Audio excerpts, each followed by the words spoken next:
కాబట్టి మీరందరూ కూడా అప్రమత్తంగా గ్రామాల్లోని మండలాల్లోని ఉండండి.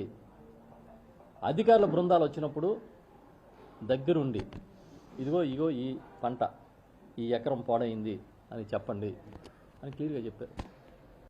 నిన్ననే మా నాయకులు చెప్తున్నారు, అనపర్తి ప్రాంతంలో ఒక 100 ఎకరాలు పంట చేతికి వచ్చే పంటని మిషన్ తీసుకొచ్చి కట్ చేశారంట. మధ్యలో 1 ఎకరం మాత్రం వైఎస్ఆర్ పార్టీ కార్యకర్తలు ఉందంటే ఇది ఒక్కటి వదిలేశారు.